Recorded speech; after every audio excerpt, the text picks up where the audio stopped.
فیلم یتیم سال 2009 داستانش از اونجا شروع میشه که کیت که حامله بود بچهش سخت میشه و حالا داره کابوس میبینه. پیش روانشناس شم داره توضیح میده که آخر هفته قراره برن پرورشگاه و یه بچه فرزندی قبول کنن و با توضیحاتی که میده مشخص میشه که اون قبلا یه دامال خمر بوده ولی الان ترک کرده. یکم بعد اون رفته دنبال دختر کمشنوای بامزه‌اش یعنی مکس. توی خونه هم مشخص میشه که اون مدرس پیانو هستش. پسرش دنیل با پدرش جان هم برمیگردن و یکم بازی میکنن. روز بعد اونا میرن پرورشگاه و خواهر ابیگل میاد استقبالشون و ازشون میخواد یکم محوطه رو بگردن. جان که رفته بود دستشویی متوجه آواز یکی میشه، پس میره سمتش. اونجا هم یه دختر رو میبینه که داره نقاشی میکشه و آواز میخونه. وقتی هم میخواد بره دختر صداش میکنه، پس جان میره سمتش و استر خودشو معرفی میکنه. وقتی هم داشتن صحبت میکردن کیت و ابیگل میان. استر هم خیلی خوب باشون رفتار میکنه. یکم بعدم ابیگل توضیح میده که اون از روسیه اومده و خانواده‌ای که اونو به آمریکا آوردن توی آتش سوزی مردن، ولی اون دختر فوق‌العاده‌ایه چون هم خیلی باهوشه و نسبت به سنش بیشتر میفهمه. خوش اخلاق و مؤدبم هست. میشه گفت یه شاهزاده است. همیشه هم یه روبان روی گردن و دستش بسته. تنها وقتی هم که باش مشکل داشتن زمانی بوده که سعی داشتن اونا رو در بیارن.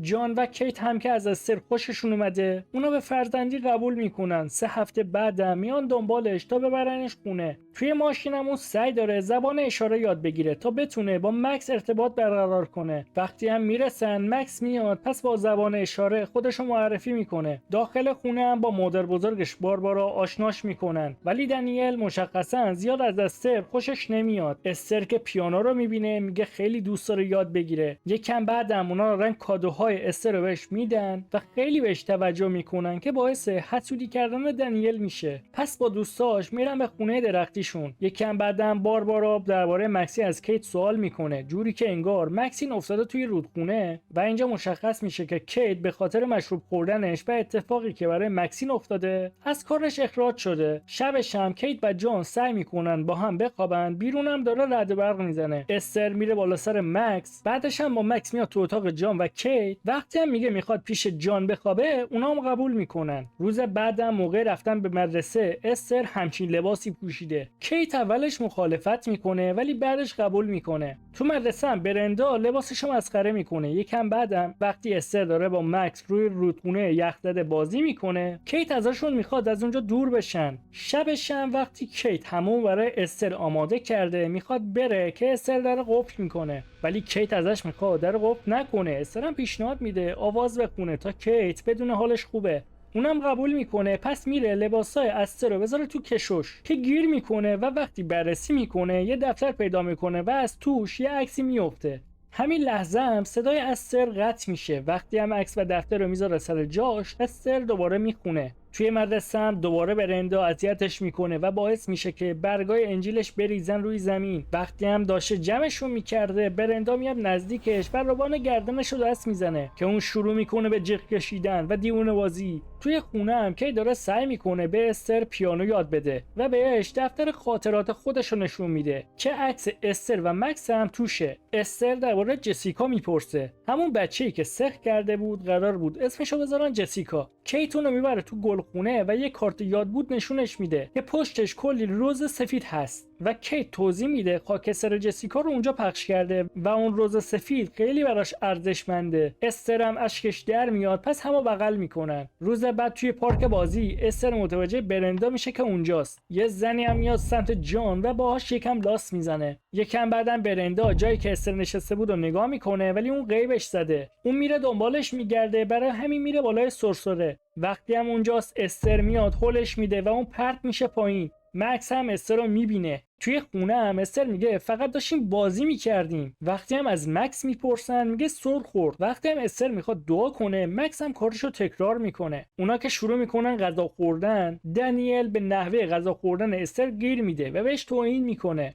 پس جان هم خونه درختیشو قفل میکنه تا زمانی که اون از استر عذرخواهی کنه. یکم بعدم توی فروشگاه ابیگل زنگ میزنه به کیت ولی استر نمیخواد باهاش حرف بزنه. وقتی هم کیت داره تنهایی با ابیگل صحبت میکنه استر از مکس میخواد به حرفاشون گوش بده تا ببینه چی میگن، چون اون میتونه لبخونی کنه. کیت درباره قضیه برندا هم بهش میگه و باعث تعجب ابیگل میشه. توی خونه هم کیت متوجه صدای پیانو میشه. وقتی چک میکنه میبینه استر یه پیانیست حرفه‌ایه. پس ازش میپرسه چرا گفته بلد نیست و داشته تظاهر میکرده که استر توضیح میده. فکر کرده خوشش میاد که اون بهش یاد بده، برای کسی که از موسیقی لذت میبره، ولی پسری داره که از موسیقی خوشش نمیاد و دختری که نمیتونه بشنوه. این حرفا کیت رو شوکه میکنه. استر هم میزنه میره. شبش هم وقتی به جان قضیه رو میگه، اونم استر رو تایید میکنه، ولی کیت معتقده استر جلوی جان خوب رفتار میکنه ولی رفتارش با اون یه جور دیگه است. بعدم کیت بحث زن تو پارک رو پیش میکشه و درباره خیانت جان صحبت میکنه، ولی جان که نمیخواسته کم بیاره بهش میگه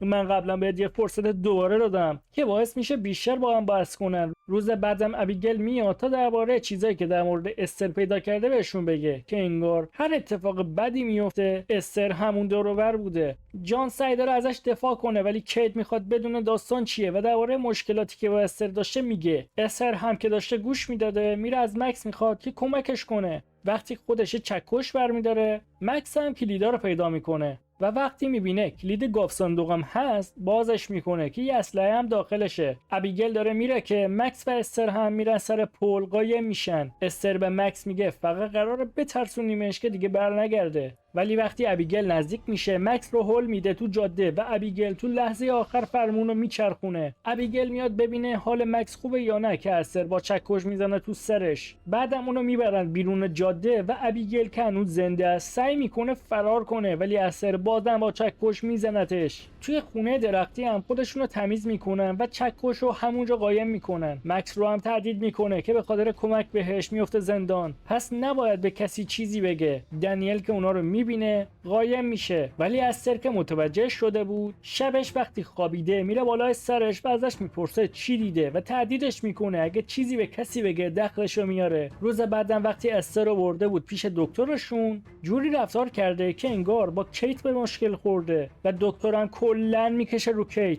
و کلی توضیح میده که چقدر استر خوبه و چطور باید باش رفتار کنه. وقتی هم برمیگردن خونه، جودیس از پرورشگاه زنگ میزنه به کیت تا درباره ابیگل بپرسه که چرا هنوز برنگشته. شبش هم پلیسا که جسد ابیگل رو پیدا کردن به خانواده هم خبر میدن. روز بعد استر باز از رفتن پیش دندون پزشک تفره میره.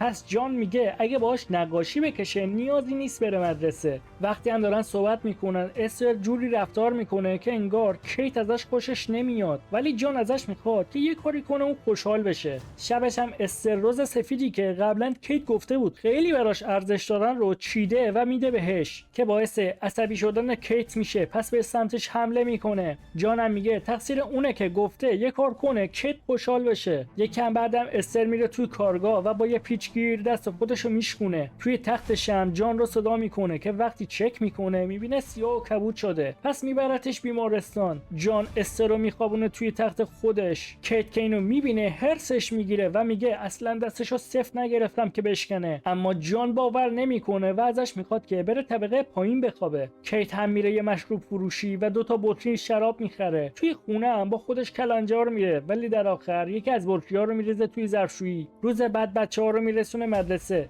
دنیل کتاباش میریزه روی زمین، پس کیت پیاده میشه. استر هم از پشت ماشین میاد و ماشین رو از حالت خلاص خارج میکنه و باعث میشه ماشین دنده عقب بره، در حالی که مکس هم داخلشه.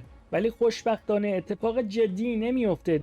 دکتر میاد خونهشون تا درباره وضعیتش صحبت کنن. وقتی کیت میخواد استر از خونش بره، جان شیشه مشروب نشون میده که استر پیداش کرده. کیت سعی میکنه توضیح بده ولی باورش ندارن. دنیل هم میره از مکس درباره تصادف ماشین و کارهایی که استر کرده میپرسه. مکس هم نقاشیایی که کشیده رو به دنیل نشون میده، ولی استر هم داشته تمام مدت حرفاشون رو گوش میکرده. یکم بعد کیت آماده میشه تا بچه‌ها رو ببره. وقتی میره اتاق مکس، استر رو میبینه و درباره حادثه‌ای که برای مکس افتاده میگه. اون کلی اطلاعات از تو دفتر خاطرات کیت دست آورده و سعی میکنه با اینا بره روی اعصابش. تو این چند وقت کیت سعی داشته اطلاعاتی درباره استر پیدا کنه، ولی همشون به بنبست خورده. پس میره تو اتاقش دنبال دفترش میگرده و اونو توی یه عروسک پیدا میکنه. داخلش هم یه سری عکس هست. وقتی هم جلدشو باز میکنه نوشته مؤسسه سارنه. باهاشون تماس میگیره، ولی وقتی به طرف میگه یه دختر رو از اونجا آوردن آمریکا، طرف میگه اشتباه میکنی، چون اینجا اصلا پرورشگاه نیست، آسایشگاه روانیه. دنیل هم رفته داخل خونه درختی دنبال مدارک که استر میاد و مدارکو میندازه اونجا. بعدن بنزین میریزه روشون و همشون آتیش میزنه. خودش هم میره بیرون، ولی دنیل گیر میکنه. اون از سمت پنجره میره بالای خونه درختی، ولی پاش لیز میخوره و میفته پایین. کیت هم داره درباره چیزایی که پیدا کرده به جودیت میگه که متوجه آتیش میشه، پس میره سمتش. استر هم یه سنگ برداشته تا دنیل رو بکشه، ولی خوشبختانه مکس جلوشو میگیره. توی بیمارستان هم بهشون خبر میدن وضعیتش پایداره و شانس آوردن. کیت هم داره به جان درباره چیزایی که پیدا کرده میگه، ولی بازم باورش نداره. استر از باربارا پول میگیره تا یه چیزی بخره. بعدش هم میره تو اتاق دنیل و بعد از اینکه دستگاهشو قطع کرد با بالش خفش میکنه. مکس رفته دنبال استر ولی پیش دستگاه پیداش نمیکنه، پس میره به مادرش خبر میده. همون لحظه هم خبر میدن که دنیل ایست قلبی کرده ولی زنده است. کیت میره سمت استر و میزنتش، پس اونا هم به کیت آرام بخش میزنن. جان هم استر و مکس رو میبره خونه.